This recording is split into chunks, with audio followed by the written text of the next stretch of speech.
welcome everyone here with us digitally in this Dialogue GlobalÉthik Live. This is a space devoted to ideas and actions that inspire and the impacts they produce, especially when they affect us as a society. The GlobalÉthik Dialogue of today we dedicate to the proposal of inclusive development of the ethical imperative for everyone's prosperity.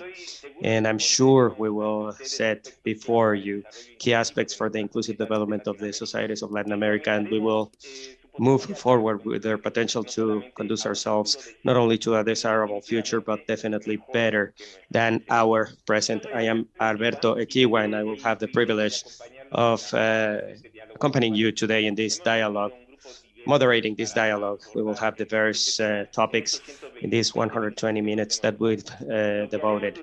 What we will do today is as follows. We will begin with a presentation from our speaker who will set forth about a 20-minute talk. Then, as an introduction, then we will open dialogue with the rest of the participant speakers for about 40 minutes. At the end of this exchange, we will devote some more minutes to get standing out remarks from the participants, and we will leave at 14 hours. We can't start this dialogue without opening remarks by José Medina Mora, National Chairman of Coparmex. Pepe, if you will, please. Thank you, Alberto, and my thanks to you and Luis de la Peña for supporting us with this methodology of GlobalÉthik. Is a tradition in our national meetings to end up on Friday with a conference, in this case, a panel on inclusive development, where Antonio Macías de Rivera, former chairman of Coparmex and former president of the promotion of this model of inclusive development. We also have a very dear friend, Ricardo Marquez from Peru, chairman of the SNI, with whom we've discussed this dialogue, this model of inclusive development, to bring it not only as a model for Mexico, but a development model for Latin America. Thank you very much for having us, Ricardo. Welcome Roberto Vélez, also from the Espinosa Iglesias Center, to help us with the perspective from organisms of the civil society in this model. Further on, we'll have Tatiana Cloutier, Minister of Economy, to provide her perspective on the model of inclusive development from the government. So welcome to this forum on the model of inclusive development. Go ahead, Alberto. Thank you very much, dear Pepe. It's always very nice to be at Coparmex, and we thank you for everything. I'd like to take some very short minutes to ask our dear friend Luis de la Peña to tell us about the GlobalÉthik network and the role it takes to make these dialogues critical discussion spaces. So Luis, you have the floor.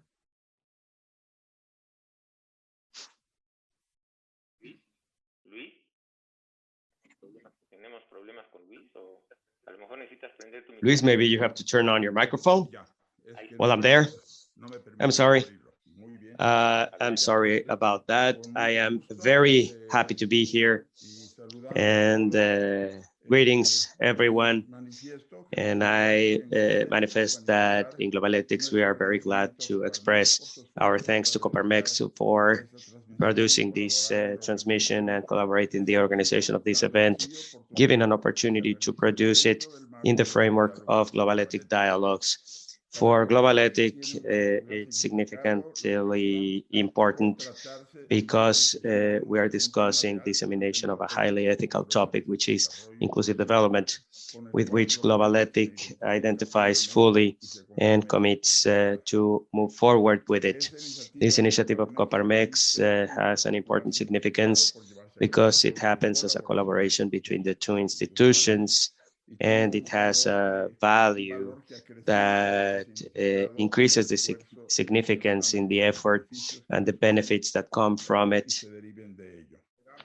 We hope that this serves as the cornerstone for subsequent work, and that it will transcend as an association, as a nation, equally because of the possibility of becoming an initiative that will be an inspiration for everyone and every other association in our country and all Latin America.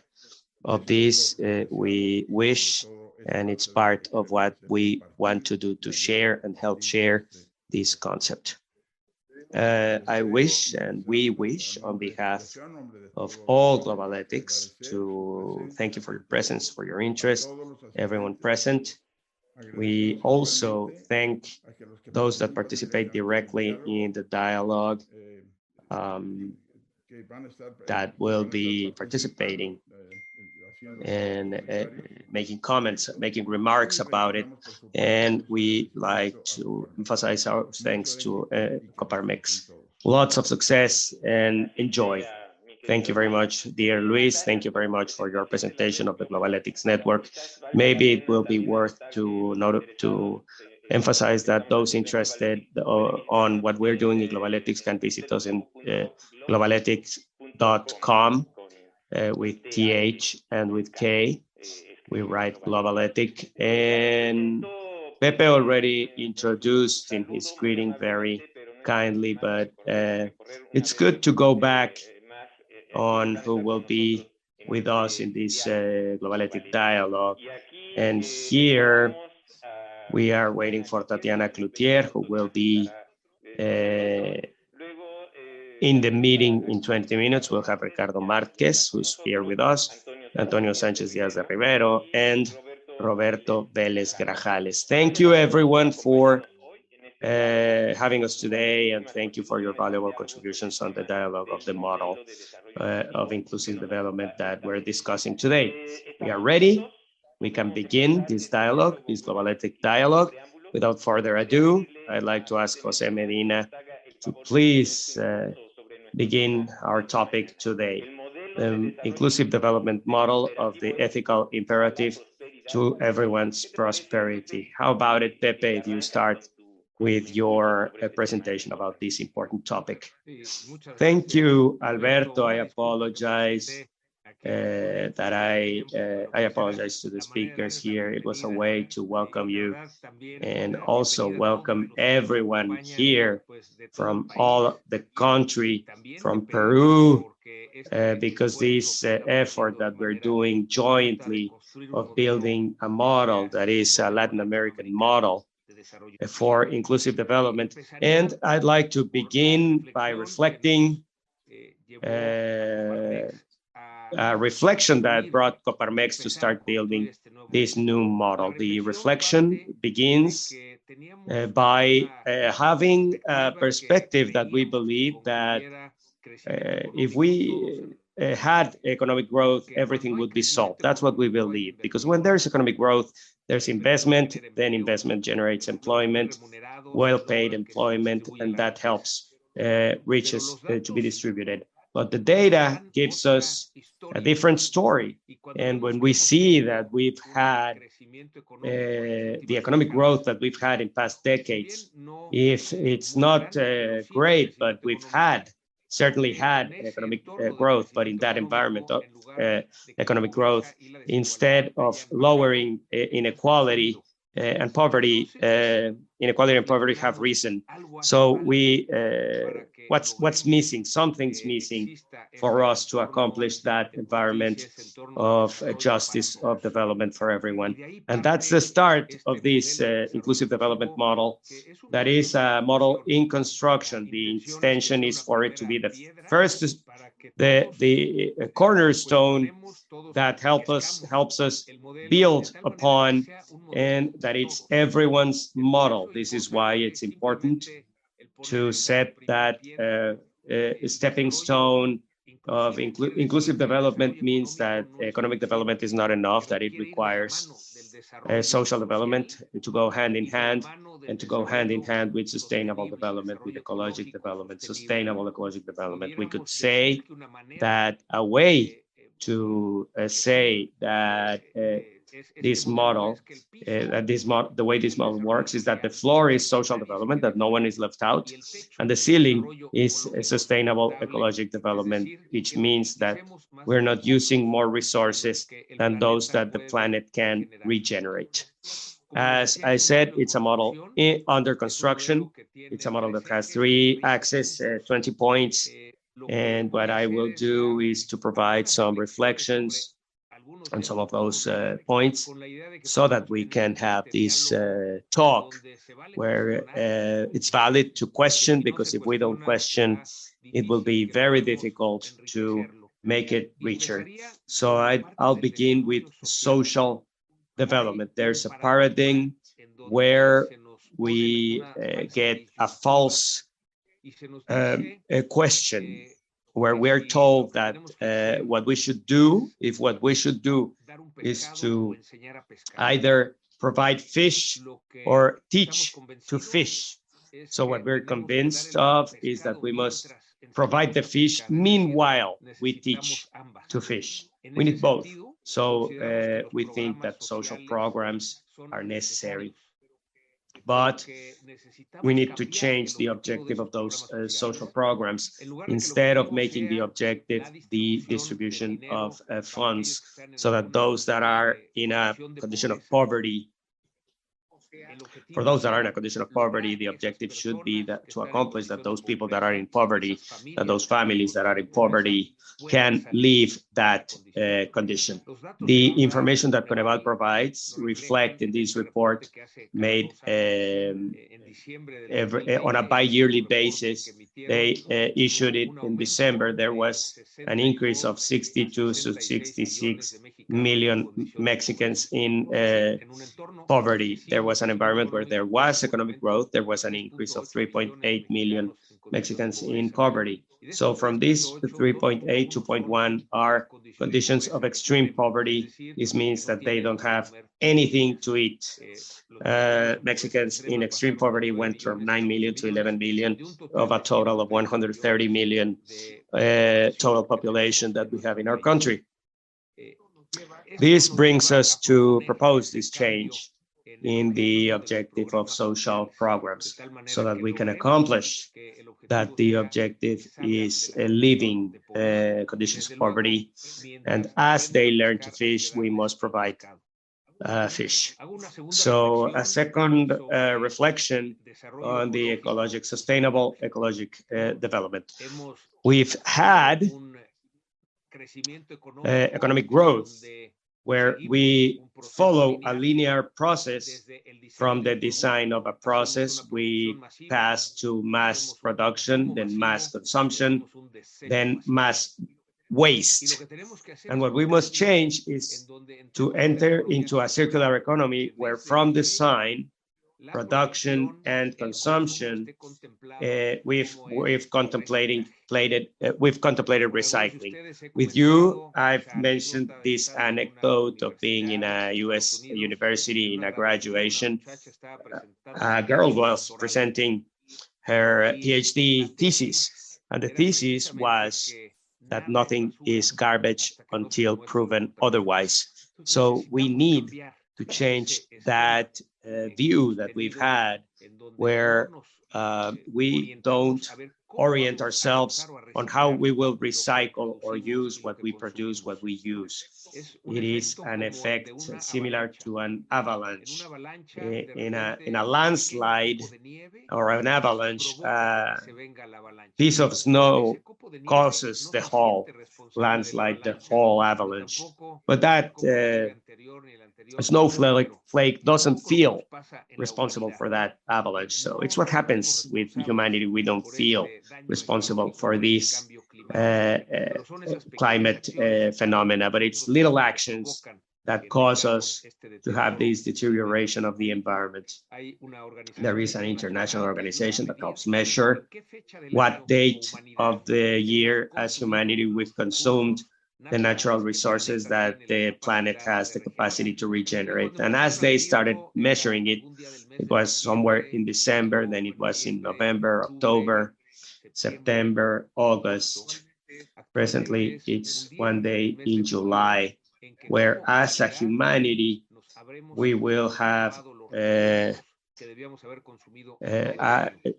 run out of resources throughout the year. So we are consuming natural resources that are of future generations. In this development of inclusive development, social development, and sustainable ecologic development is essential. That's what gives the shape to the name of inclusive development. I'd like to make a third reflection on the role of the companies on the model of inclusive development, because the view that we have is that the company is a means of change. This means that despite what the government does, a good part of the challenges that we have in the country and in the countries, we can solve from the company. This is why we must change the concept of company that we've had, that we've disseminated culturally. And what we sustain is that the company is not only property of the stockholders. The company is of collaborators, of employees, otherwise there's no company. The company is property of the clients, otherwise there's no company. The company is of the suppliers, of the community, of the government, because of the taxes that we pay, and of course of the stockholders, but only in that regard. So this introduces the need to make a change on the focus where we've disseminated concept of company, where we have poor companies and rich owners, and we must turn it around until we have rich companies, so that the profits of the companies are reinvested in the company to accomplish that development and that generation of jobs, and that properly paid jobs. Those properly paid jobs. And we need dignified owners, people that live dignified with what the company provides. In this change of perception of a company and the company as the vehicle of change, we can analyze deeply how the company can contribute on inclusive development to this reduce education poverty, how the company can contribute to reduce food poverty, poverty of health, poverty of finance. In this multidimensional analysis of poverty, we find actions that are very specific, where the company can accomplish that change in society. We insist, regardless of what the government does or doesn't do. And I'd like to give you an example that illustrates how the companies are a vehicle of change, and it's about education poverty. What we know is that the workers that have left formal education to go into their jobs, Coneval says that it will take 3 generations for them to leave education poverty. Nor them nor their children will accomplish formal education. It will be their grandchildren who will accomplish that. And the challenge for the companies is that if every company is committed to help workers that are in our companies and that at some point left formal education, that we can accomplish that they leave their education poverty in one single generation. This is something that companies can do. We exist regardless of what the government does or doesn't do. There is in the government a program for adult education of the Institute of Adult Education, the INEA, that has a platform. However, they haven't assigned the budget to renew the computers they have in the community centers, nor hire facilitators, instructors to complete this task. But it happens that in the company, we have the workers, we have the computers, we have collaborators that can voluntarily help and accompany to complete that formal education. In the case of Mexico, if we accomplish our employees to complete their elementary education, their high school, their possibilities of professional development multiply. This is something that we've been implementing for 5 years with very positive results that begins with a census in the company to learn what is the poverty reality of our workers. I'd like to share that cement company, when they did this exercise, finds that amongst their workers, they have people that being in a cement company don't have cement floor in their house. That's patrimony poverty. The interesting thing is that they didn't know it. And when they know it, they start taking action to try to help their workers to leave that patrimony poverty. Also, several anecdotes of companies that when they do the health census, they find that there are workers that we could think, well, they have Social Security. We should demand the government to provide that Social Security because we're paying for it.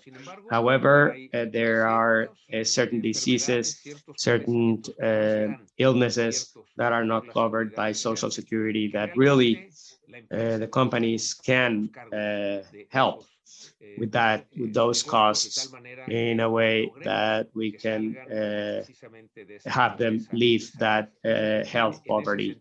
And that's where we see that the company is a vehicle for change. When we share this model, we found organizations from the civil society that are oriented to helping companies in this process of the workers that left formal education for them to complete their formal education. So some companies could argument that they don't have collaborators to work throughout the process. Well, there are ways for this to happen.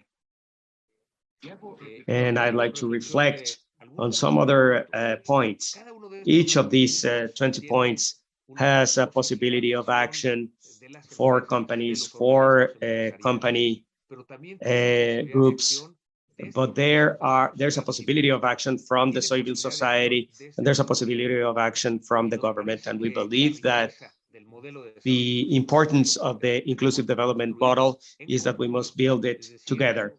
Government, organizations of the civil society, companies, and the citizens themselves. There are certain topics that this model contemplates that I will make brief reference during the 10 minutes that I have to complete this first moment, because the most interesting thing will be to have this open talk, open discussion that will help us fulfill the objective, which is to make the model richer.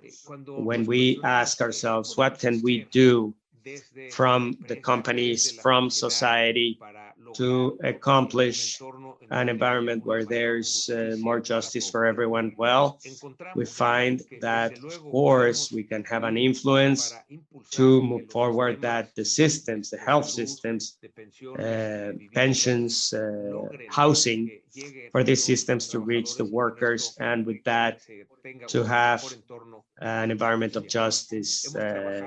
We've worked in Mexico to propose a program of pensions facing a reality that most workers in companies went from formality to informality several times during their job lives, their work lives, and this made them not to complete the weeks required for that pension. We made a proposal from Coparmex, from organisms, of course, agreed with the unions and the government, where we proposed increasing the, so that in 8%, this is a program, an 8-year program, 1% every year, to reduce the number of weeks so that we can have a dignified pension.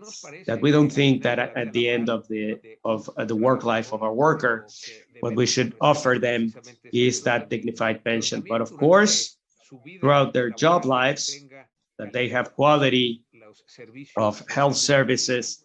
And this is something that we must do, is how we can accomplish that. Same as in this pandemic, the vaccines were distributed freely to population by age groups, by geographic regions, without the need of asking if asking people if they had Social Security. either public or private. What do we need to reach that level of coverage, of health coverage for everyone? And of course, housing, dignified housing. In Mexico, we participate as Coparmex and other entrepreneurial organizations such as Concamín and Concanaco in Infonavit, which is the Institute for the Fund for the Housing of Workers, where what we are working on is that precisely to have the conditions for workers to have access to dignified housing. The money that companies provide to the fund of Infonavit is money, property of workers, that eventually with that money they can buy a house or buy a piece of land or build, so that we can accomplish that environment of justice for housing, health, and pensions. A reflection also on quality education. Something that is a concern is that before the pandemic, the OCDE said that the level of quality in education in our country brought us to having 2 years, to be 2 years behind with our students compared to the rest of the countries of the OCDE. So we must see what the result is after the pandemic, taking into account that a good part of the population do not have access to internet nor the resources to buy devices that would allow them to continue remote education. This is a topic that we'll have to solve, how to recover that level of quality education. The education is a long-term bet. There are many topics that we could solve day by day, but their true reality in the long term is education, quality education. There are other topics that this model has. I will make a brief reflection in this, my final 5 minutes, with what has to do with the importance of freedoms, of having freedom of expression, that if each and every one of us can say freely what we think, and that we defend that right, regardless of it being different to what we think, but also the freedom to be an entrepreneur, that everyone fulfilling the law can decide what to start, what product, what service, what business model they want to have, and that there's the freedom to from these entrepreneurs to move forward with the development of employment, of course, and the freedom to educate and the freedom to choose. And here I'd like to briefly reflect on the importance of having a democratic state, so that democracy can move forward. When there's democracy, there are conditions for investment, for companies to grow, for jobs to grow, so that there's prosperity for everyone. That's why the democracy is so important. So, and for there to be a democracy, there must be a balance between the executive, legislative, and judicial powers, the federal power and the state powers. There must be balance between the government and the political parties, the opposing political parties, a balance between the government and the organizations of the civil society. Here in this forum, we have the Espinosa Iglesia Center in Roberto Vélez, and it will be very interesting to see this perspective from the organisms of civil society from this model of inclusive development. But there must also be a balance from the from the organizations, the business organizations. So this counterweight can accomplish that the development of the countries moves forward to the development of all the inhabitants. Something that we must mention is security. For there to be success in the inclusive development model, we must have a safe country where all inhabitants are able to move freely without being victimized by crime, where companies can move their merchandise without being victimized in the theft of merchandise or vehicles or even extortion. We are concerned that the poll that we made with the Coparmex partners, 36 1,000 companies associated through entrepreneurial organizations, delegations, and representations present. We are in 102 cities of Mexico, and we asked if they had been victims of a crime. One of every two companies in the past 2 months has been a victim of a crime, and we asked what kind of crime. Firstly, theft of merchandise, theft of vehicle, and extortion, which includes protection. If it's true that the constitutional mandate is that the state who most provide security, from the civil society we can help. We have seen from security observatories is how the citizenry can collaborate with the authorities to accomplish that safe Mexico that we all long for. And finally, a reflection on the importance of having a country and countries in a region that is free of corruption. We know that the struggle against corruption and impunity is not short-term. We know it's long-term.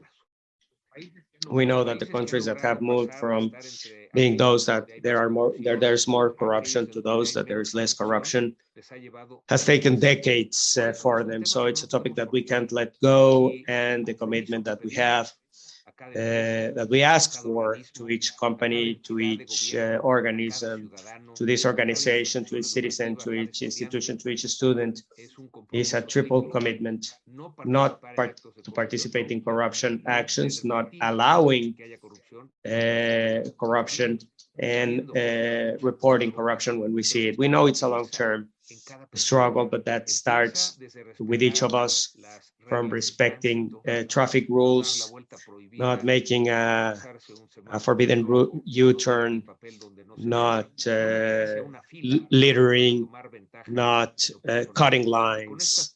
So with these small actions, we will culturally change mentality so that this Mexico free of corruption, this Latin America free of corruption, to be a reality. I'd like to close in this final minute, emphasizing the importance to have free market. Competition helps us to be better. When there's monopolies, oligopolies, there's no good development for any country. This is why the free market is so important. Of course, there are many ingredients in that free market, but the emphasis must be set upon each person, each company, on living values. All the inclusive development model, as we give life to all the values that we have in Coparmex, we must make them live personally, in our families, and in our companies, and it begins with the respect to dignity of people, solidarity, so that everyone does what they should, promotion of freedom, but responsible freedom, and this commitment of moving forward with citizen participation, because only if we accomplish better citizen participation will we accomplish this development of countries and the inclusive development itself. We could continue going deeper in these topics, but it's a first step that will help us begin with this dialogue from various perspectives. So you have the floor, Alberto, again, for us, so you can tell us how we will move forward. Thank you, Pepe. Time continues. What you're saying with this very important proposal of inclusive development. Pepe, we have the Minister Cloutier. Would you like to say hi? She's here. Pepe, yes, thank you, Alberto. Just thanking Tatiana Cloutier, Minister of Economy of Mexico, for her company in this forum. Tatiana, what we've presented is this inclusive development model that we've discussed before, the importance of economic development that economic development is not enough. It needs social development, ecological development that are sustainable. I thank you for having us today, and it's of our interest to have this perspective from the government on how we can build together the inclusive development model. We have Ricardo Marquez too, chairman of SNDI from Peru, a company organization with whom we've discussed the building of this inclusive development model, not only for Mexico, but for Latin America. We also have Antonio Sanchez Diaz de Rivera, former chairman of Coparmex and chairman of this committee of the inclusive development model, Roberto Vélez from the Espinosa Iglesias Center, to help us with the perspective from the organizations of the civil society. Welcome, Tatiana. We thank you for your effort. We know you have a complex agenda, that you're in a different event, and you're honoring us with your participation today. Thank you. Well, first of all, I'm so glad to be here with you today, Jose. I was able to listen to what you were saying. However, I couldn't be accepted on the session because I was on a different computer with a different name. But either way, you have been quite accurate in your presentation, and this is something important that we will be discussing now. I am actually in Mazatlan, in Sinaloa, today in a meeting with the economic development representatives in the country, and we have the governor, Sinaloa's governor, discussing.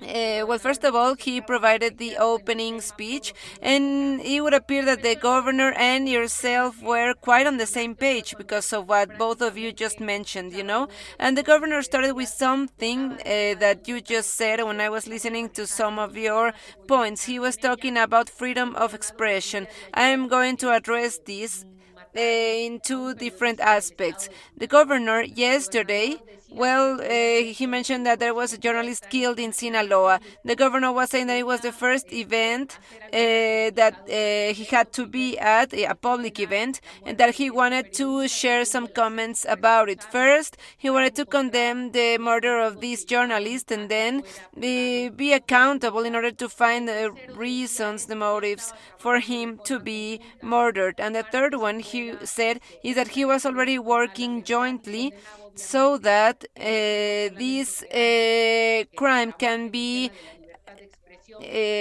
clarified, so that we can have, of course, someone working, because we cannot have someone working on the freedom of speech and then be murdered. Of course, no one can be murdered, but he was talking about freedom of speech, and I want to address that point. I think that in some way, freedom of speech is one of the main basic principles where life of any nation should be written. And you know what, before I was in the opening session with the governor, I was listening that there was a bomb or an explosion on some sort of device of the sort that had exploded in Cuba. So I think that all of this has to do at the end of the day with how sometimes we are not able to listen. You know, we don't want to listen those who have been born different and that think different. I mean, please let me know how long I can discuss this with you. Please let me know when I have to make a pause. Of course, I won't feel that you are attacking my freedom of speech.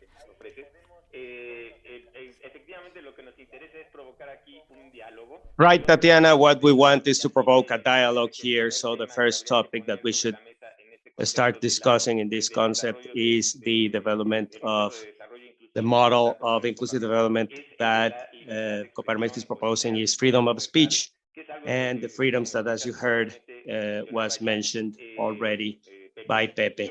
And I'd like to, on this first round, to ask the next speakers to briefly, the same way as Tatiana, to establish what is the topic, one, two, or three topics, if they will, that they think it's important to consider in the model. I just want to add something very quickly, please, Alberto. Comprehensive development. Talking about freedoms in general, right? I will be talking about freedoms in general. That will be all for now.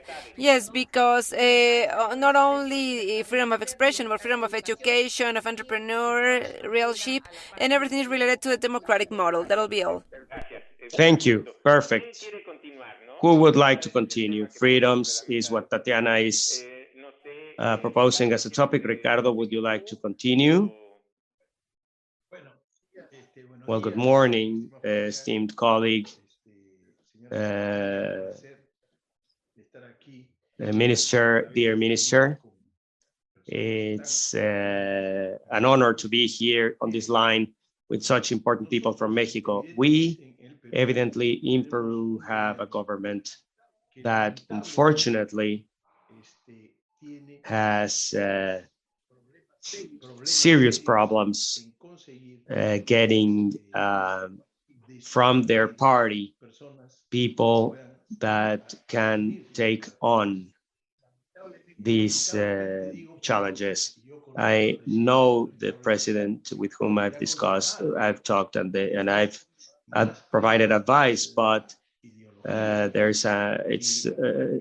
ideology is more important than being pragmatic, because once you speak being of any political party, but in the end it's a country and you must rule for the entire country. The freedom of speech in Peru today is the best asset that we have in our country. If we didn't have freedom of speech in Peru, the view of our country would be very different for the world. Freedom of speech, even when you're called names, I've been called names, and we must respect that. Even when that's when a position such as mine becomes political, and you must withstand a certain name calling, because that's what it is, name calling. So we haven't bothered, we haven't been annoyed, because I know that in Peru there's freedom of speech from the ultra left to the ultra right. That makes us withstand until today, for less than a year, the discrepancies with the government. Ricardo, so freedom, you also agree with freedom as a pillar for this model of inclusive development. Roberto, go ahead. Thank you, Alberto. Good morning to all the audience.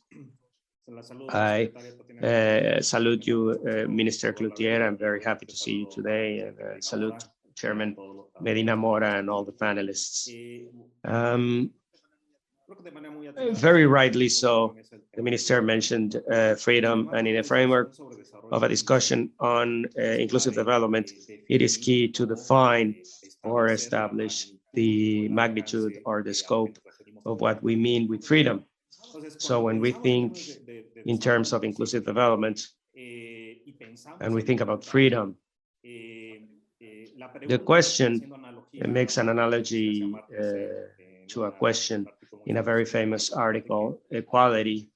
The question is freedom of what? Freedom to what? And taking that focus of functions, what they make references to the possibility to choose, the ability to choose. What can we do? How big is our group of options when choosing? And when we talk about choice, we are not talking about only materials, income. We're talking about capacities.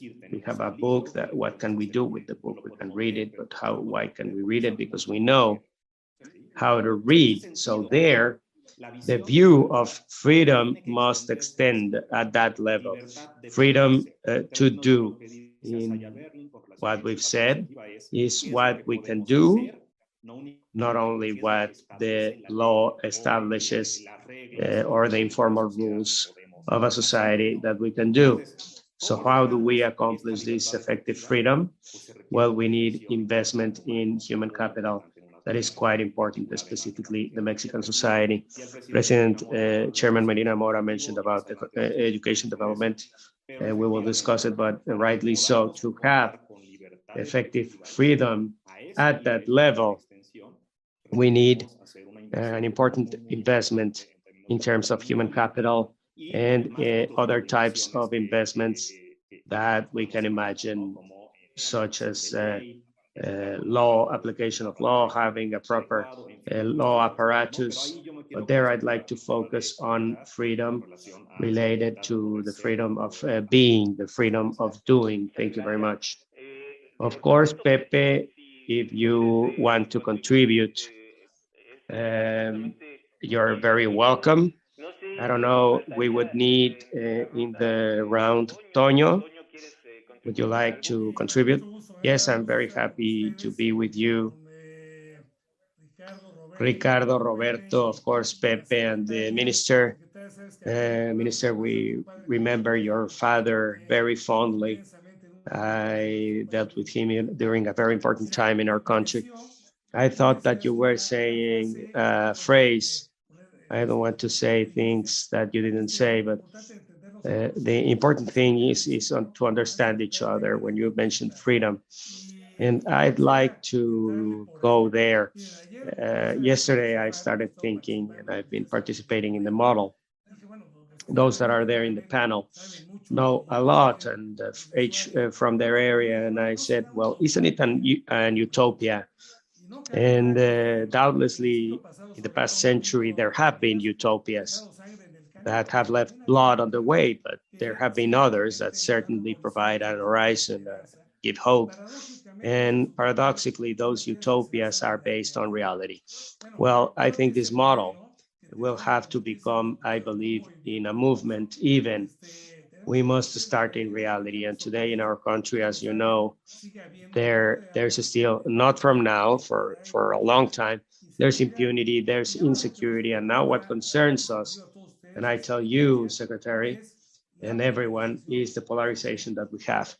So I believe that's something that we must discuss in this panel, is how to accomplish that shared vision and how to propose, which is not easy for everyone, how to talk to settle those differences, that if we settle them in a country that is democratic, must be plural, how to talk, how to have that shared vision and walk with that utopia that we call realistic utopia.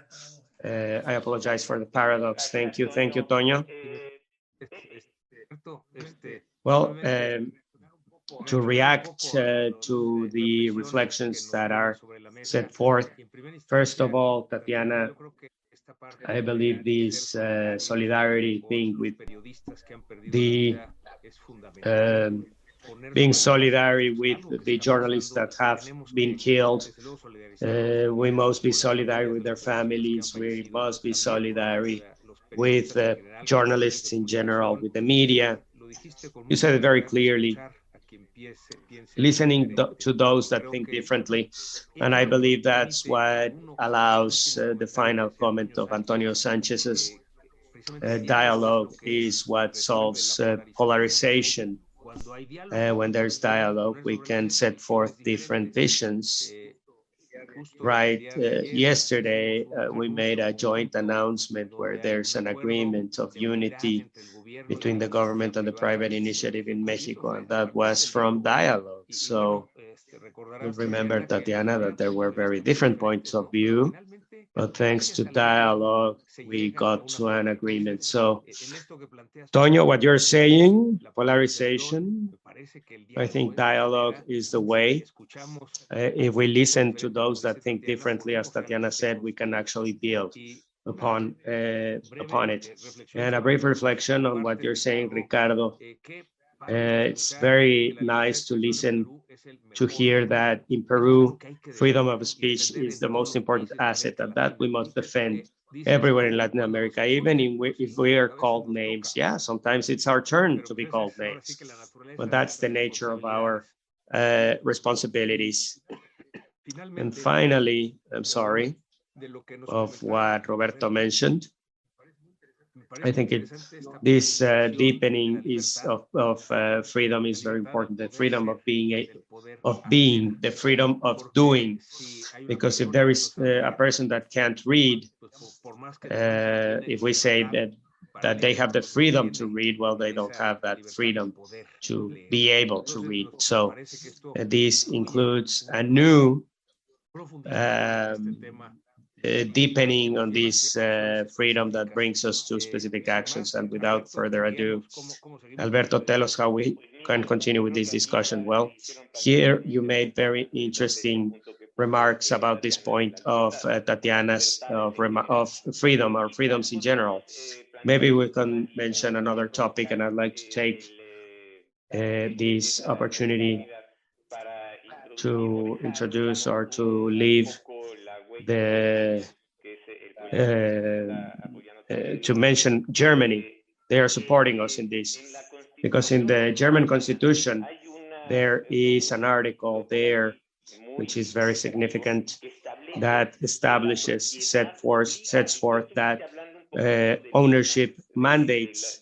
You were mentioning responsibility and what the companies should be doing and how to understand the work of companies in your presentation. And this article, I love it. It's an article in the German constitution, how ownership mandates its use must serve to the benefit of the community. Ownership must generate benefits for the community. I think that's a very interesting concept that is fully immersed on what you mentioned. I'd like to propose to the table what perspective do you see on what was said specifically by Pepe, the role that the companies have, that they must take, and together with companies, everyone else that Pepe explained. I don't know if anyone else would like to take the voice, to take the floor. I don't want to make it mandatory. I've been criticized that this well, mini let me tell you, chauvinism. Alberto, I would like to participate, but I won't answer that just yet. I didn't know how this dynamic was gonna work, and maybe I just made a comment, but I didn't share what I wanted to share. We are scared about polarization, and I'm going to link this to education. We are not educated, or we have been educated in a hierarchical system, and the hierarchical system doesn't allow us to be able to express that what we want to say, because the hierarchy will deny it. And I am going to, and of course, that's why I love it how Pepe said it. I am going to start a conversation, a dialogue. It would appear that the education, the hierarchical educational system that we've had for many years, even in a company committee, those who disagree when something is proposed, then they are sanctioned, they are punished. And by punished, I mean there are subtleties, in the way in which this happens. So if in the hierarchical model we do not educate people to disagree, to discuss, to dialogue, so we can find different positions, so we can build differently, just like Jose mentioned. I think that's part of what we have to do as an exercise. And I always love to refer to the originary peoples. They discussed for hours until they can create a consensus, they can reach it. So, when we give a negative aspect to not thinking the same, and of course, this is people become scared. Let me give an example. We are 11 at home, and during the dinner table, we used to discuss. Sometimes we are in family meetings, and then people start raising their voice, and then those who join us are kind of nervous because it would appear that not agreeing is wrong.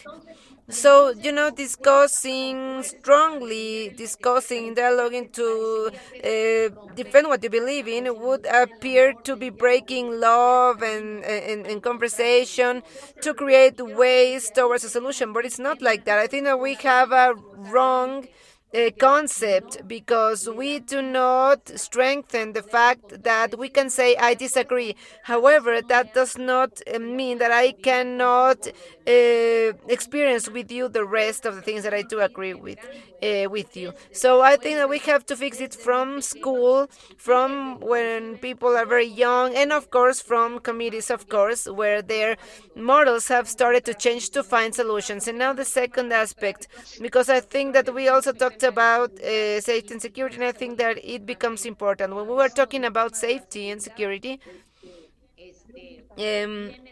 it also has to do, and I'm going to link this with corruption. Pepe gave important numbers here. You know, he was talking about corruption and impunity. They bring to insecurity, but for how long were we able to just turn our heads around? Since our local levels, individual levels, from really small actions that Jose was just mentioning, I am convinced that legal culture that Mr. Orlando allowed said it took a certain amount of years to be able to follow the right guidelines and the right path. And when I talk about extortion, when I accept extortion, then I start being part of corruption as a scheme. And that'll be all for now, because you will say, oh, it's so easy. No, I'm not saying it's easy. The question is, how can I generate conditions and mechanisms so I can protect myself and not to be a part of it? I mean, it's quite easy, as people say, Commander whatever calls you, and you are not going to say, identify yourself, right? To see if I agree or not. But the question is, how I am not going to yield so I can create a path in terms of corruption, etc., so that I can go towards finding the safety that will be built from different spaces. And the last thing that you asked for us to discuss, when you were saying how, as of the article that you already mentioned in Germany, I remember, my father that used to say that companies are a long life effort. So if a company is this, then of course I have an extended, a shared responsibility towards everyone. And that'll be all I would like to say, so that everyone else joins and chimes in. Thank you, Tatiana. Go ahead, Toño. Minister, we're not scared of polarization. We are worried when we talk about the good guys and the bad guys. Of course, what you're saying, that's dialogue, and sometimes voices are raised and it's accepting that others are different, and you're very right. We haven't been raised for that, but there are very deep differences in Mexico that are coming up right now. But what's important is we must have an horizon of peace, but that doesn't mean that we don't discuss, that we don't talk. I think discussions in indigenous peoples are very important. They are very democratic, and it's so we are concerned about the good guys and the bad guys. Elitism has never taken to anything good. So in that case, we agree. Thank you, Minister. Pepe, go ahead. Thank you, Tatiana, for this focus on how education hierarchy has brought us to think that when the boss says something, the response must always be yes. That freedom, where being a family of 11, and there are people being from the north, people raise their voices. Some families, they do, and informal education, that this possibility of disagreeing, and it's okay to have a different opinion. What we intend as the companies is for in companies also to have the idea that anyone can disagree, that even if it's the director, that we must respect that right to think differently, to disagree. It's something that from Coparmex, we always try to encourage that freedom, that anyone can express themselves regardless of that hierarchy, and that, of course, the dialogue, as you mentioned, is the mechanism. As you said, we must be strong when disagreeing, saying it's okay to disagree. We must encourage people to disagree when people don't think that the same. So I also like how you linked security and corruption. Very important to generate this culture of legality, starting with little details. And that's how, from education, we'll be able to accomplish these different environments.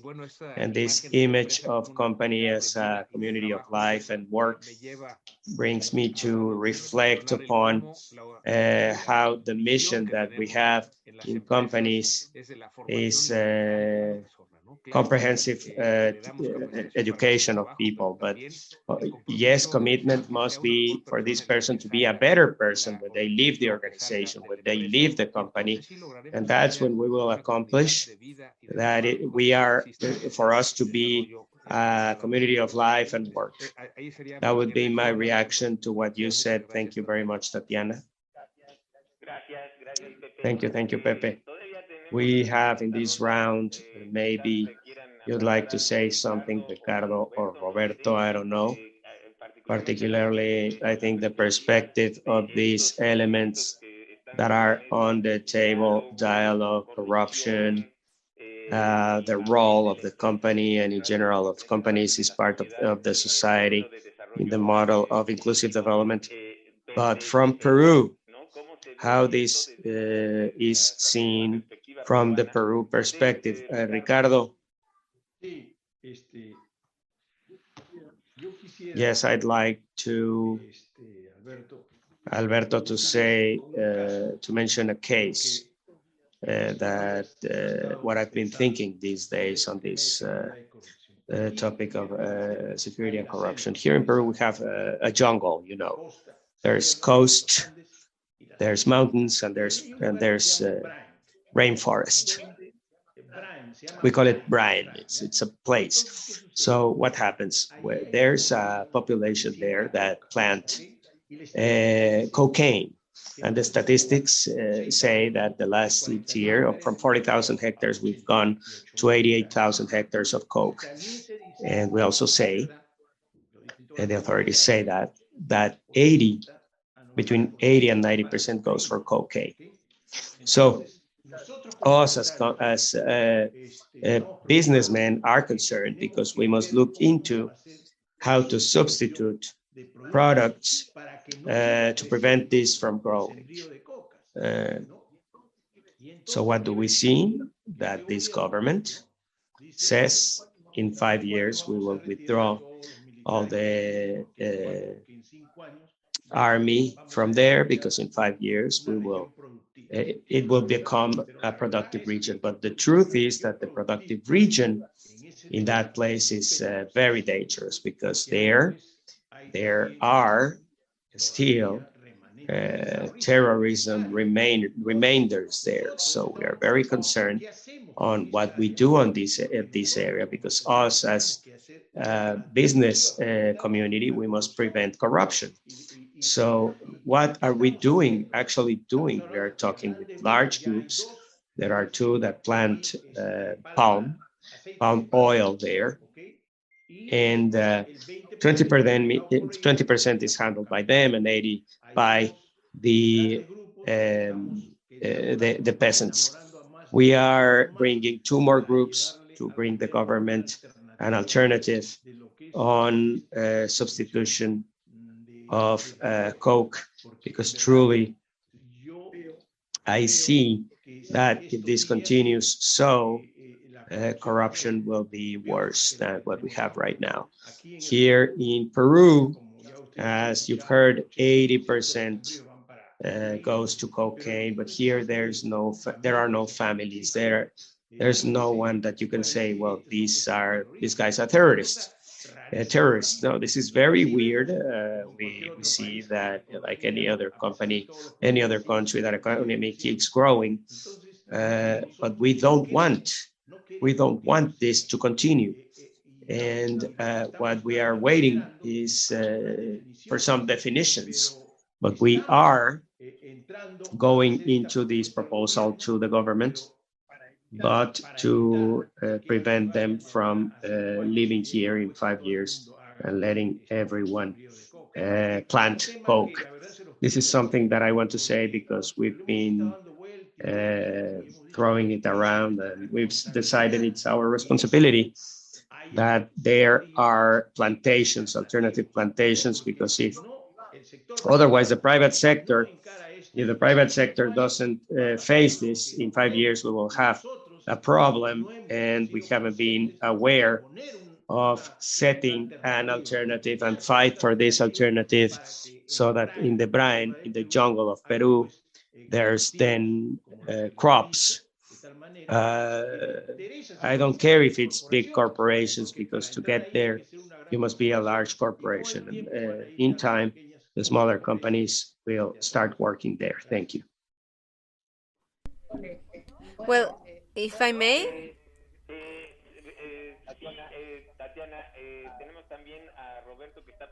No, Roberto, please go ahead. Please, Roberto, go ahead. But Secretary, yes, definitely. I will address what he said. I will address what he said. Well, first of all, I would like to ask for everyone to remove the tags that you hear about me or you know about me, because I love what you just said. I'm going to share an experience that I had in Sinaloa. And first of all, I would like to congratulate that you are looking for a way to replace this type of product, which normally causes the following. If there is no other development, then of course the sowing of products that are not in favor of health or safety of a community will keep on being used if no option is created. And I'm very glad that you're going to work on palm oil. But I just want to alert on something. When a nation, I'm talking about again culture of legality, and I talk about Master Palermo once again. Either we pay attention to the fact that we have to start replacing and comprehensively start working, because it's linked with safety, corruption, and then development and security. So if we don't find the mechanisms to start replacing certain products with others so that the population is not hungry and they can find a way to earn a living, then we are very hardly going to be able to leave this behind, because it turns into corruption again, into safe situations that and also turn into another arm that reaches even international waters. So it is even harder to leave this behind. So I just want to say, hopefully that in doing so, in replacing this for palm oil, you can start having more success before this becomes a monster, because monsters then killing them becomes even more complicated, because they have different arms. Because, and I'm going to say, it's not something that happens overnight, you won't reach a lack of control if you start containing or taking actions beforehand, so that you can send these actions back, because there comes a moment when you ask yourself, what can we do, how can we step back, because it will take years, as Pepe was saying. So the sooner the better, the sooner you start taking action to fight this, then the sooner will results, medium and long term, will find that instead of longer term results. That'll be all. Thank you, Tatiana. Roberto? Alberto, you set a topic in this round, but I think it deserves a full round, which is what's the role of companies? And the minister said two topics. One is the discussion of dialogue, polarization dialogue, and then corruption. I'll stop on the first one, which is polarization. And more than thinking the need of dialogue, because that's not to be discussed, what I want to establish is mechanism through which we get to polarization like the one we're experiencing right now. Because if we understand that, it will be easier to establish a route to soften discussion, and it's easier to make it a much more constructive discussion. This doesn't mean that there's no constructive discussion, but there's a lot of noise around. When Jose mentioned the plan for inclusive development, he mentioned on one side, he said, growth is not enough. And it's not enough because, as he said, we have problems of structural inequality. In the case of Spinoza Center, we know that there's structural inequality. It's not only one generation, but it's an intergeneration problem. Now, when we say, why should we promote that structural problem to be solved? Why should we promote that structural inequality breaks? Why should we promote the social mobility?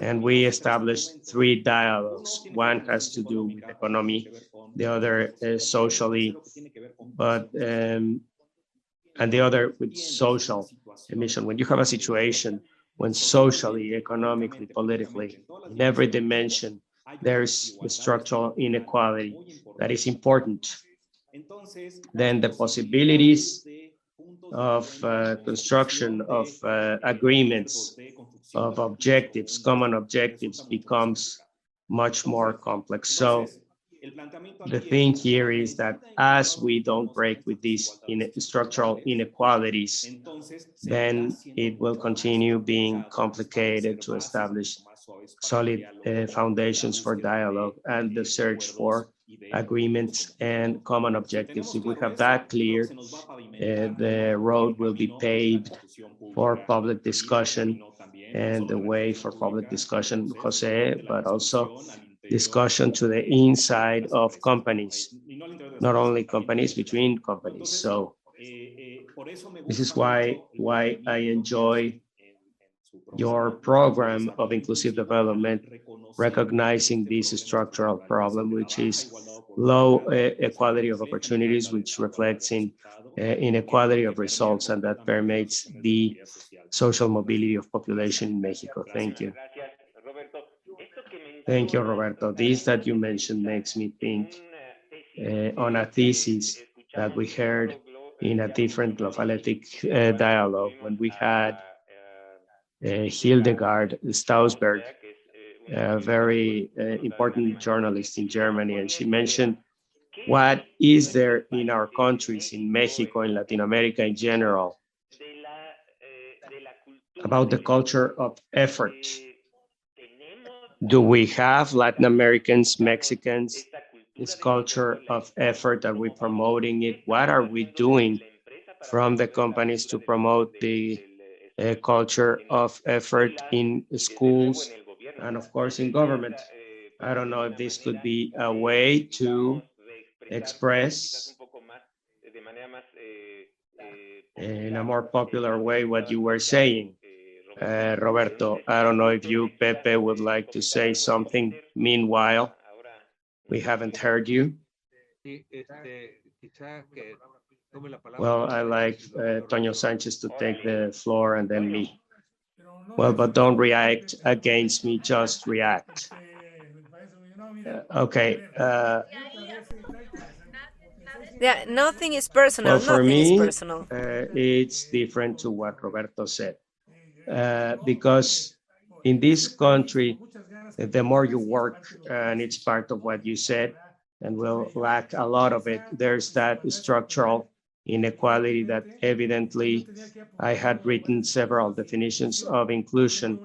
And inclusion is that we all go in that same way. We must expand that way, but we must enable those that are in that way. And I think I agree entirely with Roberto. We don't break that. We are discussing in various social economical levels with the red circle, and we are not getting to what we want in this model for it to be totally inclusive. Thank you, Roberto. You wanted to say something. Jose was going to take the floor before. Everyone is very respectful here. Yeah, we are. When Roberto says, you say, talk about these structural inequalities, this mobility, social mobility, when you mention precisely the company as a vehicle of change, and we mentioned about inequality in the country, but we must look at inequality in companies. How what difference is there between those that earn more and those that earn less in a company and organization? There's a data from the OCDE that in average it was 5 times the difference between the one that earns more and earns less in the countries of the OCDE. Now it's 100 times. But in Mexico, it was 29 times and now it's 30 times. So if we actually want to do something for equality, we must start at home. We must start on every company. And the first exercise would be to invite those that are with us to conduct a review in your companies, in your organizations. How many times the one that earns the most earns more in your organization? So what we promoted in Coparmex, the topic of raising the minimum wage is essential. Before this final increase, the minimum wage in Mexico was barely above Venezuela, Cuba, and Haiti. And we think we should be in the first 5 countries of Latin America. And there, the invitation that we've made is that our objective, which was reaching the minimum wage is enough for for food, but in average, it's in a family, it's 4 people. And from those 2 work, so we need 2 minimum wages for people to have access to that food. So this is don't wait for the minimum wage to reach that level. From now, at least pay that salary. So that will help us thinking that at least if we can solve at the Latin American level this reality of inequality, to at least begin from the companies, to begin at home, and that will be the best way to have an incident. That was my reflection. Thank you, Pepe. I don't see anyone here. Tatiana? Well, I just want to add that, well, in this idea exchange, any comment is almost forcing you to go to detour from the path that we are here to discuss, right? But I will start with what Roberto said. I mean, I know the studies that the Espinosa Iglesias Foundation has done for mobility, and I think that that's a starting point so we can go where we want to get. And there used to be only one mechanism to be heard, which used to be the mechanism where the red circle would hear itself, and then we had all of these, and I will go a little bit back with this. Those that were forgotten didn't have a way to be heard. Then we had social media, which democratized communication for better and for worse. Doesn't matter the way you want to look at it. However, it democratized communication, democratized being heard. Those that hadn't had a voice for a long time, and accumulated pain scream is heard. It flows, and it comes from non-mobility structural inequalities. And not having mobility, I mean, at least appeared, I remember in Nuevo León, because there was an analysis on what had been happening. This problem with lack of safety and security because of the structural aspect that wouldn't allow social mobility. And this is just so we know how we got where we are, and I'm trying to simplify. That's why I love the way Jose puts it, how a company, how it becomes an accelerator to create different mechanisms. And I think that this analysis of saying, there's a difference between the higher and lowest salaries and wages, and how can we improve that?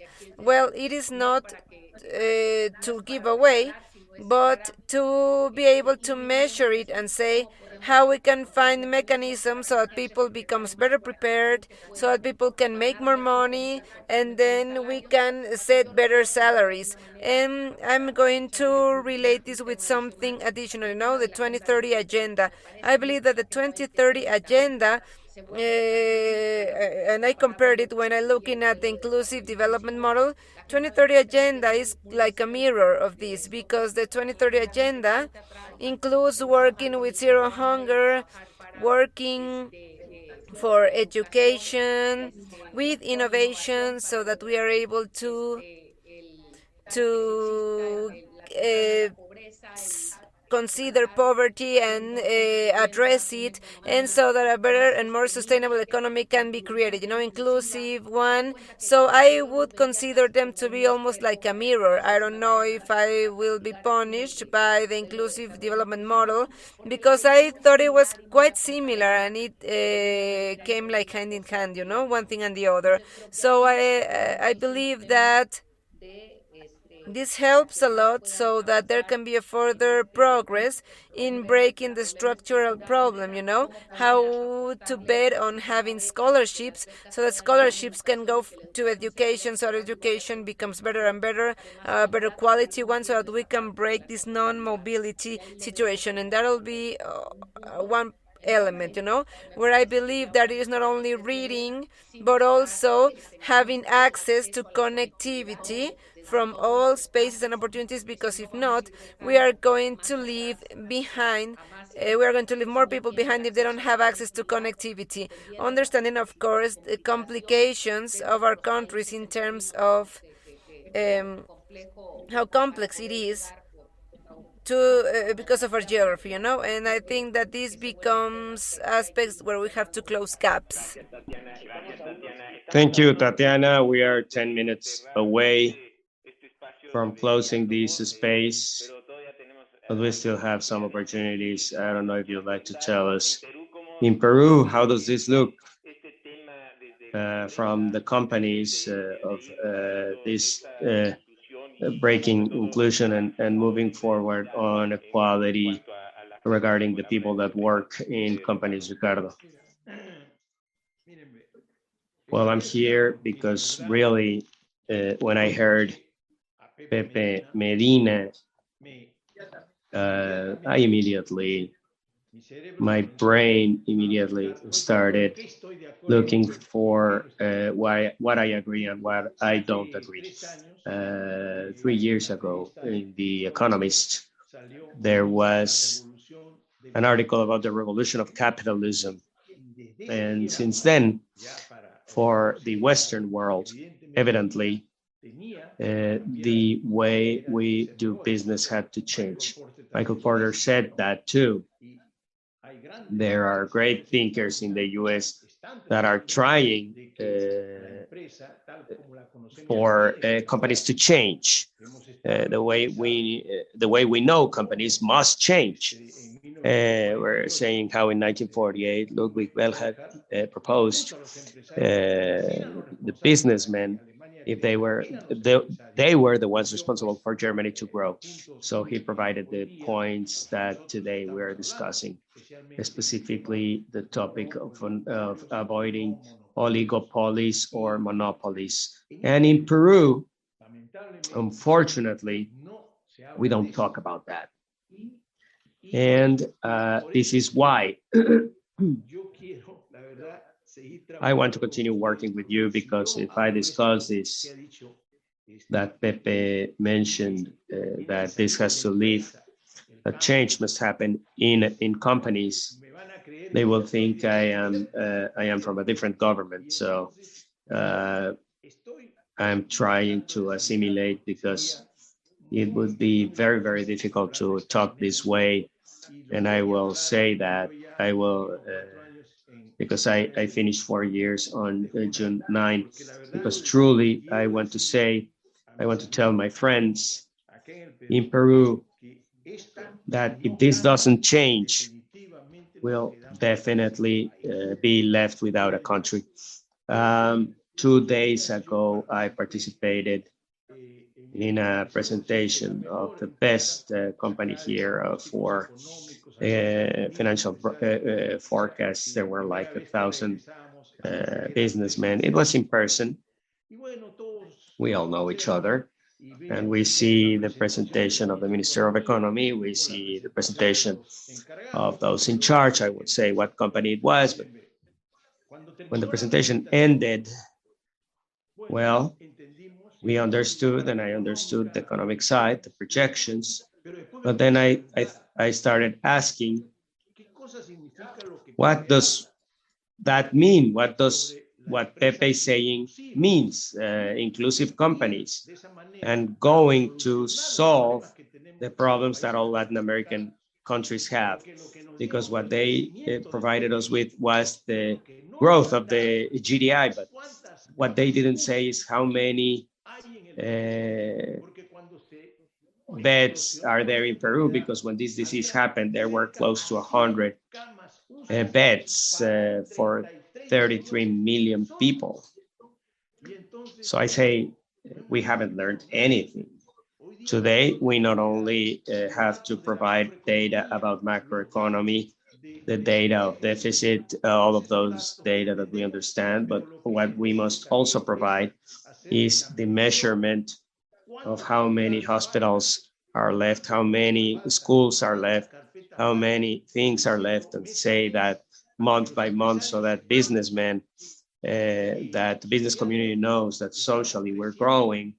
We're either growing or we're falling behind. And that's why I thank Pepe for inviting me, because in truth, we agree, and this I'll say, we must have an inclusive companies where we discuss not only what's important for us, but also what's important for society. And us, that day when we closed the country and the president didn't know how many beds there were in the hospitals of Peru, I'll tell you that's the way the business community must take care of the social side. Otherwise, we won't have a country. Thank you very much. Thank you, Ricardo. We'll continue with you, Toño, and then with Roberto. Roberto raised his hand. Let's go with Roberto, if you will. Well, Roberto, Toño, and then Pepe. Thank you, Alberto. Thank you, Toño. Jose mentioned what companies should do and discussed salary, and Secretary Cloutier, Minister Cloutier also mentioned that when we think about those terms, there's something that we mustn't forget that also has to do with what companies should do, which is who is the company, who has possibilities as a collaborator to start participating in companies. I'll go back to social mobility. We observe even there's limited social mobility, there's advance in education dimension. Today, compared to past decades, we have a better prepared society, not only in the social ladder, but throughout the social ladder. The problem is in the transition from school to work. And in fact, the federal government has that motivated the federal government to establish a proposal with the program of young people into the future. What we don't observe is this advance in education is not there in terms of award of salary. So having said that, related to companies, what you observe is bottlenecks for people to come as collaborators where the condition of origin is difficult. So the fact of having parents that participated in the informal market reduced the probability for you to insert yourself in formality. What this says is that we are not establishing processes for access and advance in the company that are adequate for this population that is making an effort, as Roberto said, to be awarded in terms of salary, in terms of professional life, right? So there, Jose, there's a lot to do in processes for human resources. How to select, where we select, how do we substitute natural substitute in the company. We see that in the company, when there's promotions, it turns out that the disadvantaged condition has a weight and makes this population to advance less in the company. So we've mentioned that, Jose. We have a full practice proposal for human resources to break with these bottlenecks, but it's very important to recognize that not only is salary the one that will break the problem, because there's a problem of exclusion. So that must be solved, because that's the way that we'll accomplish social mobility. Thank you very much. Thank you, Roberto. Toño, go ahead. Well, I think what Roberto is saying is interesting. It would be great to increase salaries, because there's information about job poverty, right? Of course, informal economy is 57 or 68%, but job poverty, is great that you're touching upon those topics. Mr. Secretary, I'd like to touch upon a topic that we won't be able to discuss, but we must discuss. It's regarding health, taking health not as a benefit, but as a right.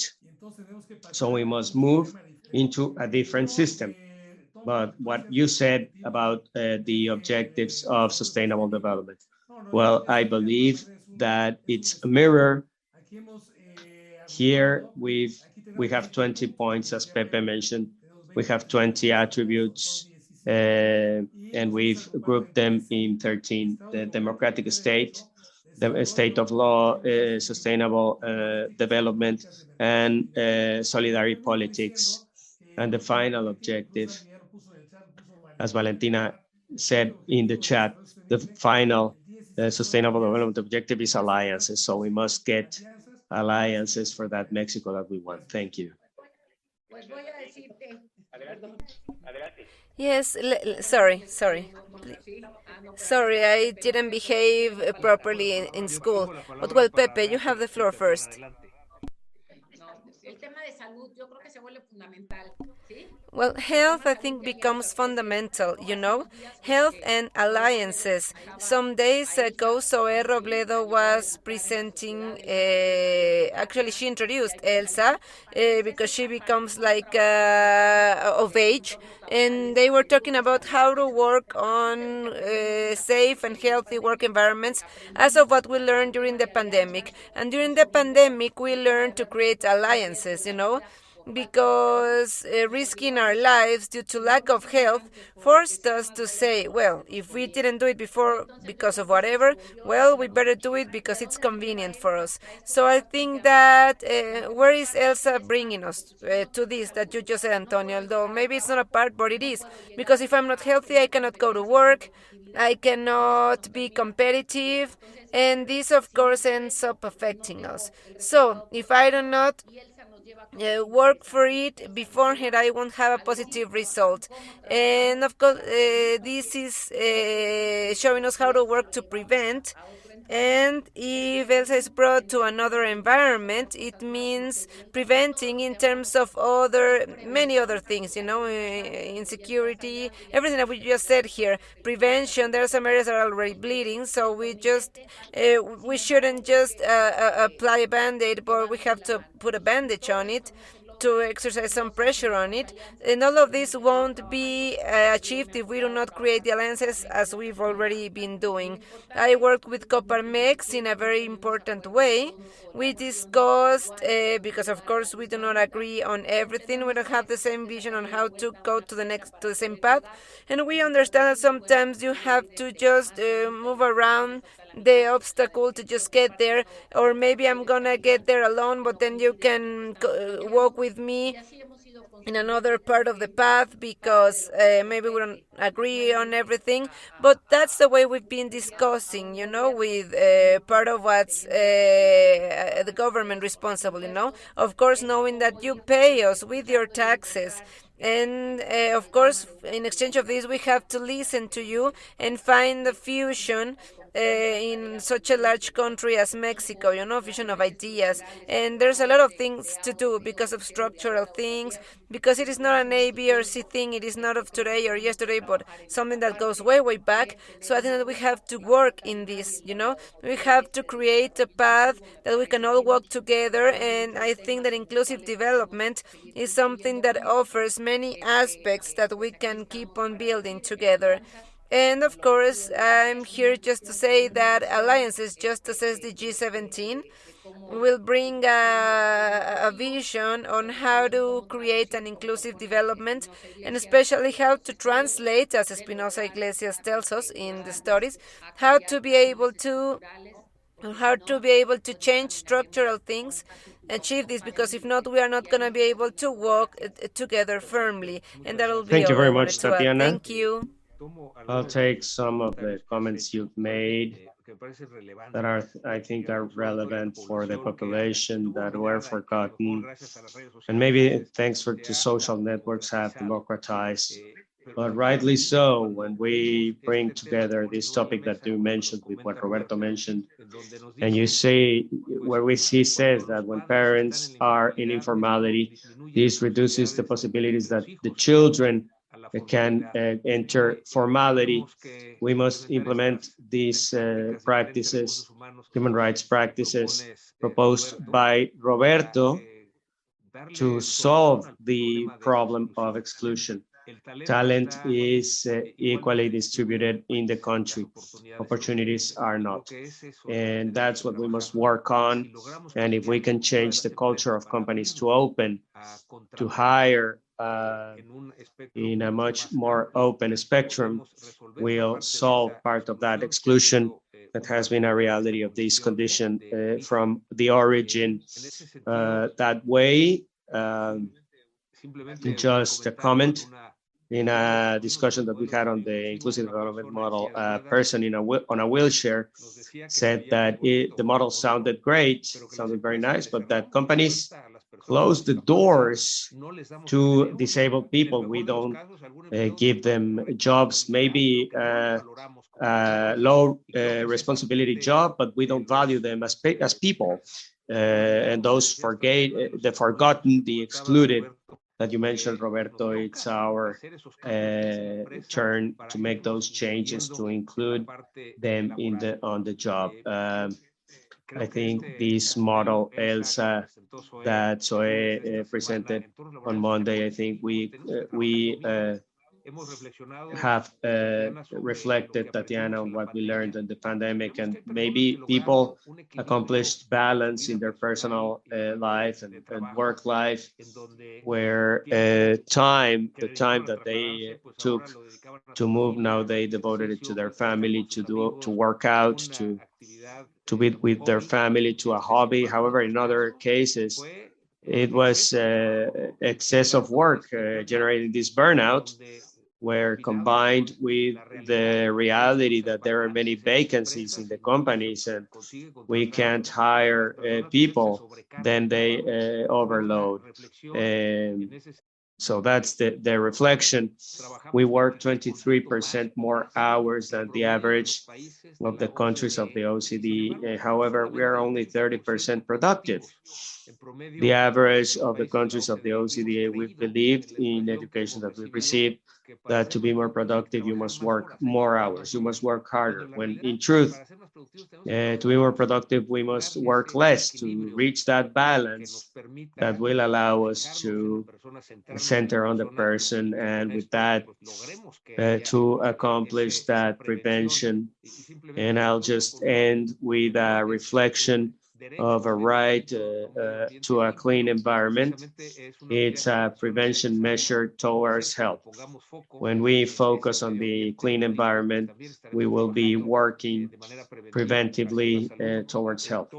I write down the mirror of the 2030 agenda to ensure that we don't lack any of the 17 ODS objectives to be included in the inclusive development model. Thank you, Pepe. We ran out of time. I think it's time to move to the final part of our discussion, which is what we call the crop. We don't want to pretend that we got to any conclusion, or more or less, much less that we share them. But the important thing is that each of us can discuss what we are taking from this discussion. So 3 minutes tops, if you could say that even in one word, what we took from this discussion. And in the end, we'll give more time to Pepe for him to get the crop of the inclusive development model. We wanted to nurture, to feed this model of inclusive development. Who would like to begin? I don't know where we can begin. Tatiana? Just 5 words. Listen. Yes, just 5 words. Here, alliances, nothing is personal, and bring this to action. Excellent. Thank you so much. You left me thinking about it. Let's say that what I find in this dialogue is a determination by Coparmex that is not very distant from the reaction by Minister Cloutier, and what we discussed of the need to have a dialogue to break polarization. That's a very important step. Now, not only do we stop there, of course, when we have this kind of remarks, we must have content.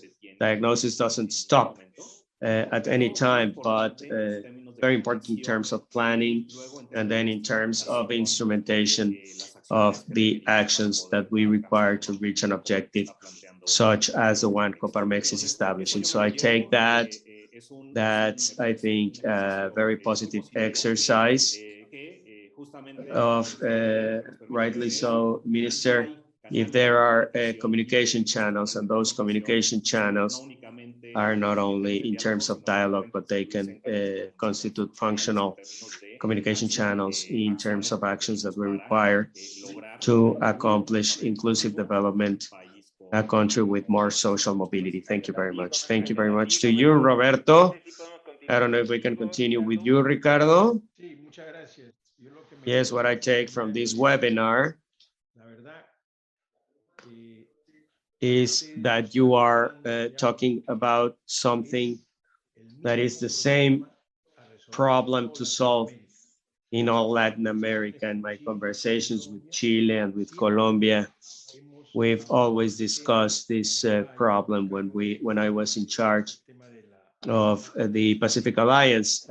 What I take from here is a remark that won't be easy to set forth in Peru, but that must be discussed, must be understood, that the world changed and that we must see the world.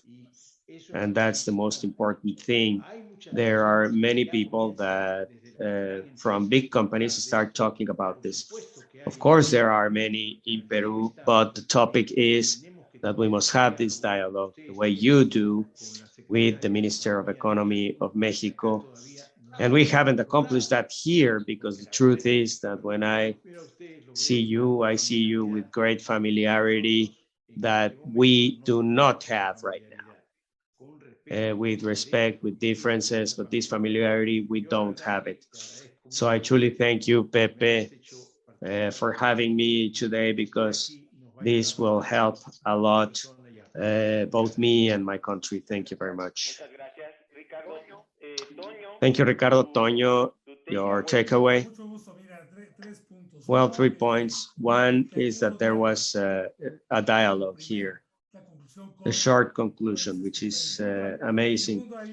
Secondly, I've been asked what inclusion is. Well, inclusion is where we all are, on that way, where we must expand this way.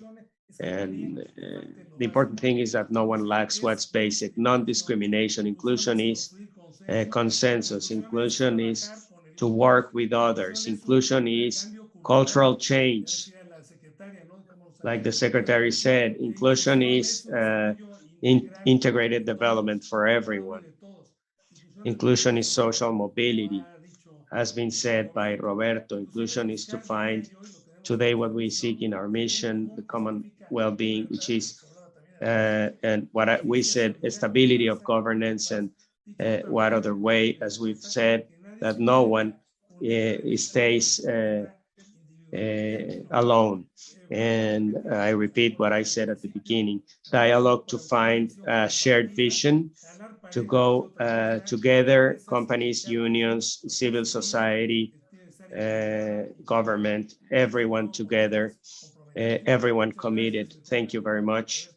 And thank you for this conversation. Thank you, Toño and Pepe. Pepe, we are very interested in what you say. Thank you, Alberto. Thank you to each of you, Tatiana, for the time, for the concepts that you share, Roberto, for the reflections that you've made. I noticed time that at the beginning of this conversation that we started a few days ago, and there's a reflection that allows us to go deeper. And of course, Ricardo, this Latin American vision that helps us to complement our model. Antonio, just to continue working and enrich this model. So I take a great crop. When there's a seed, there's water, there are resources such as fertilizers. There's a lot of fruit coming from it. So I'll retake some phrases that we've mentioned in this forum to listen to those that think differently, instead of trying to convince that what is right is only what I think.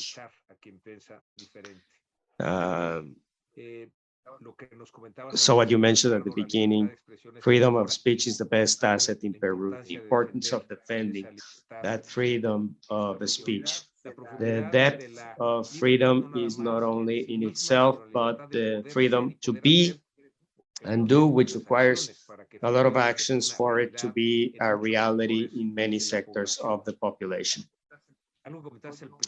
You mentioned at the beginning, Toño, that if this model was a utopia, something that I've found in a lot of forums when I discuss the model is that it generates hope. Generates hope that we will have a better country, that we will accomplish it as we all collaborate. What you shared, Tatiana, of this education that we've had, and that we must break these schemes so that everyone can disagree and that it's perceived as positive. Disagreeing is positive to make disagreeing stronger, even from the family, something that you said very intensely, but we must also take that to companies, to organizations, this link of the problem of insecurity and corruption, and how it's in all of us to be able to make that change, beginning with very small actions.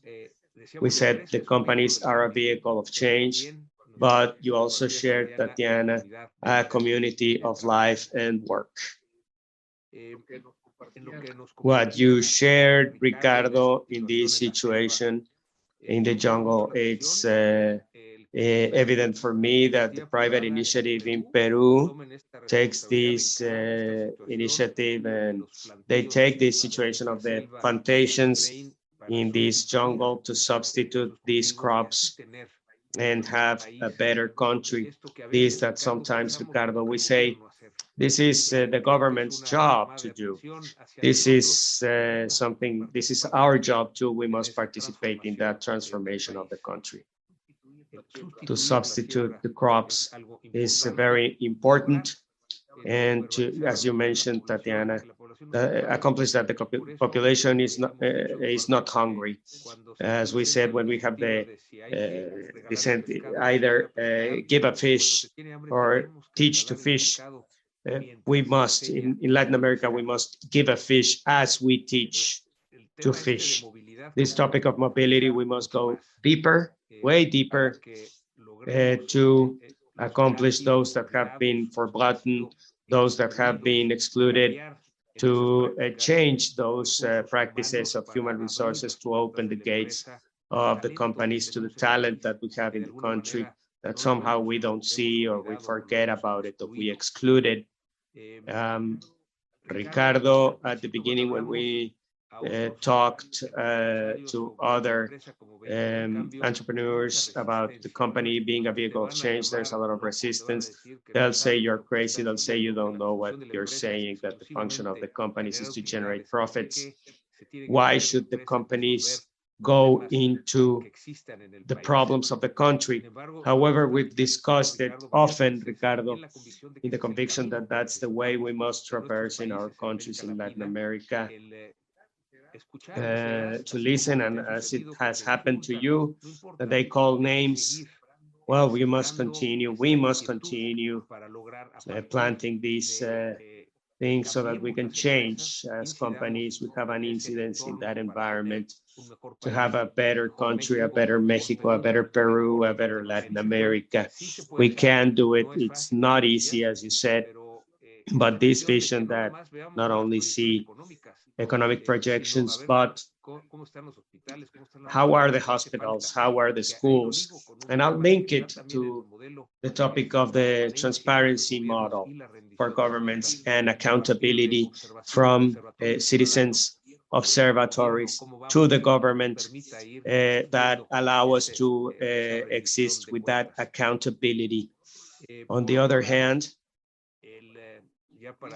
just to finish reinforcing the coincidence of this ELSA model that you mentioned, Tatiana, because it's precisely what we must do to work on that prevention, work on those work environments, and that we can do it, and we can do it in collaboration.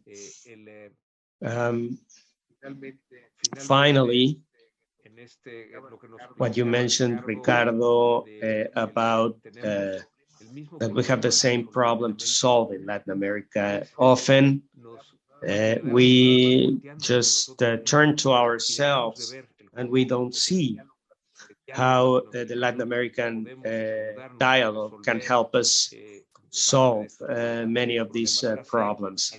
About 7 years ago, in a forum where we discussed, where Latin American business people discussed how we could solve the inequality, social inequality situation. And from that dialogue is that we got the possibility of this concept that we have right now, we've had for years, of the company as a vehicle of change, an environment that came from that question by Pope Francisco when he was invited to the Economic Forum of Vox, but he declined, but he said, congratulations on economic development. What will you do with social development? And that question brought us to many many of the business community of Latin America, the OCDE, to build those roads where the company as a vehicle of change is one of the responses to that question. I want to continue with the comment, as Ricardo mentioned, the world already changed. So if we don't notice that the world already changed, we must have that task pending. And with these definitions that you provide, Toño, of inclusion, I just keep one. It has to be a model where we all fit, absolutely all of us. What we are saying is that facing the great challenges, Mexico needs us all, and Mexico needs us together. I celebrate that we've had this space of dialogue. With my thanks to each of the panelists that participated. Tatiana, thank you for moving your schedule to participate. You're with all the secretaries of development of the country in Mazatlan. Roberto, that you were here from the Study Center Espinosa Iglesias. Toño has been here with the development of this model, and a very important appreciation to Ricardo for this participation, for the dialogue. So let's go. It's June 9. It's the message that will be your legacy to the business community in Peru. And of course, our thanks to GlobalÉthik, Luis de la Peña, Alberto Kiwa for the moderation organization of this panel. Thank you very much. No, we are the ones that thank you, Pepe. And just to say that there's a lot to say and more to do. But for now, I think we must end this GlobalÉthik dialogue. I am very satisfied. I hope I'm not the only one that is satisfied with this dialogue. And further on, we'll have other dialogues that will invite you all. I thank those that have followed us in this channel, in this Zoom transmission. We will have this in social networks too. And we leave in a very timely fashion. We hope you have a great rest of your day.